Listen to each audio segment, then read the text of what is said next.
Well, hello everyone. Well, time to look at episode 2 of season 1 of Game of Thrones. That's right, the Kingsroad. So, here we go. In the Dothraki Sea, on their way to Vast Dothrak with Drogo's Khalasar, Jorah Mormont reveals to Viserys that he was exiled for selling poachers to slavers. Viserys assures Jorah that he would not have been punished if Viserys had been the king, and demonstrates impatience for Drogo to lend Viserys his army.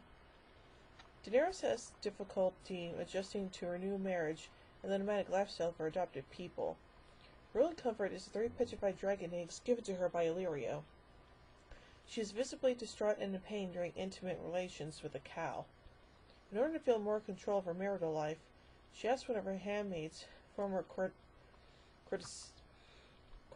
courtesan Doria, to teach her how to please her new husband.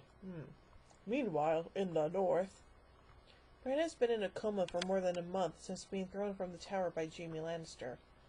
After slapping his nephew Prince Joffrey for refusing to give his condolences to the Starks, Tyrion Lannister informs his siblings that despite Bran's fall, the boy will survive, much to the dismay of the incestuous Lannister twins.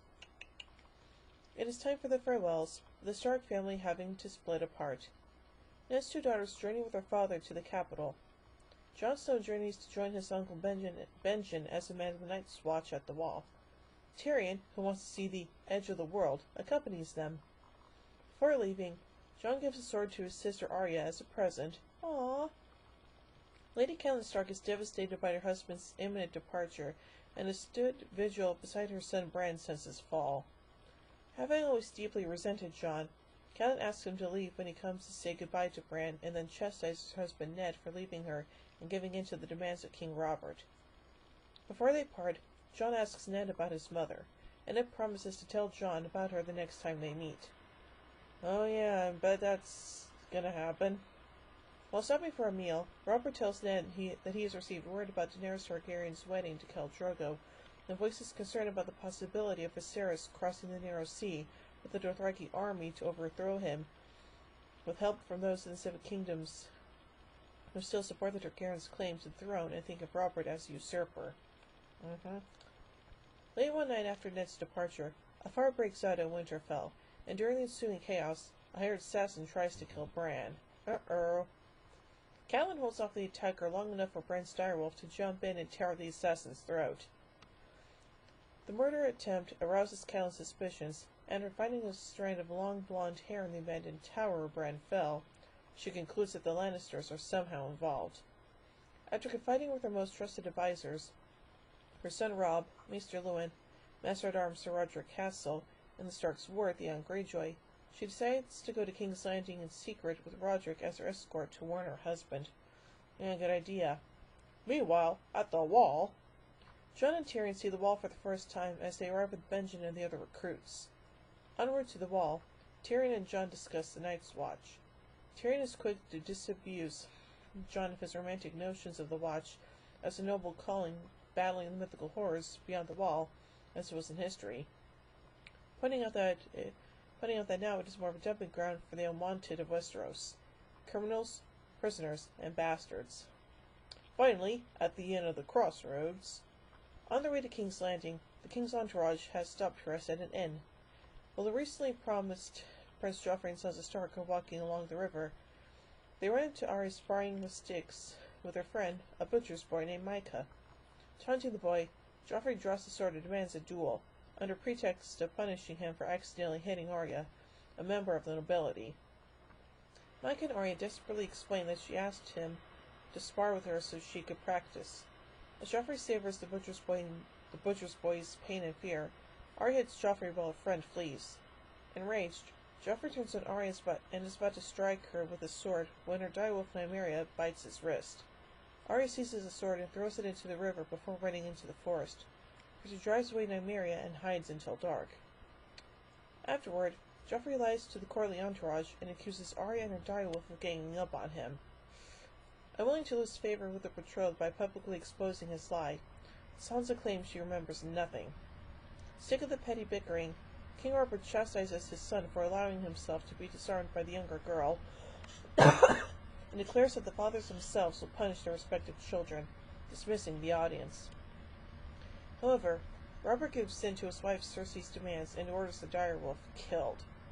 Since Nymeria has fled, Sansa's wolf, Lady, is to be sacrificed. No!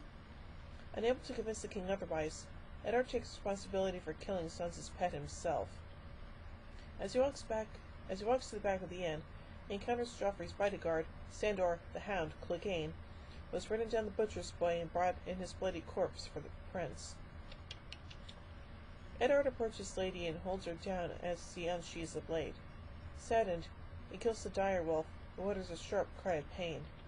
Meanwhile, up north, Bran slowly wakens from his coma and opens his eyes. Oh boy, foreshadowing! Anyway, let's look at some production notes here. The second episode was written by the show's creators and executive producers David Benioff and D.B. Weiss, based on the original book by George R.R. Martin. The Kingsroad includes chapters 10 through 11, 13 through 18, and 24, Tyrion 1, Jon 2, Eddard 2, Tyrion 2, Catelyn 3, Sansa 1, Eddard 3, Bran 3, and Daenerys 3. While the events of this episode mostly follow the book, differences in the screen adaptation include not introducing the council's delegation, Mr. Barristan and Lord Renly, and the conversation between Robert and Eddard taking place during breakfast instead of on horseback. Some scenes were also created for the series. Most notably, a conversation between Catelyn and Cersei at Bran's bedside, remembering the Queen's first child by Robert that died early of sickness.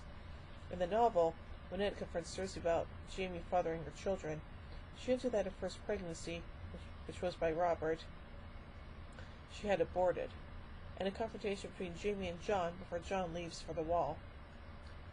This episode marks the first appearance of regular guest star Roxanne McKee, best known for her role of Louise Summers in the British Channel 4 soap opera Hollyoaks.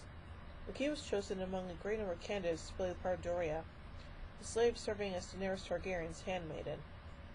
Also introduced in this episode is British musician Wilco Johnson as the executioner Ellen Payne. The mutant headsman of Game of Thrones is Johnson's first acting job. The principal shooting for the episode was done at the Paint Hall studio. The scene at the end of the crossroads were filmed on location at Red Hall Estate and Ballycarry during the first days of September 2010. Nice. The Kingsroad has a significant number of scenes that include direwolves.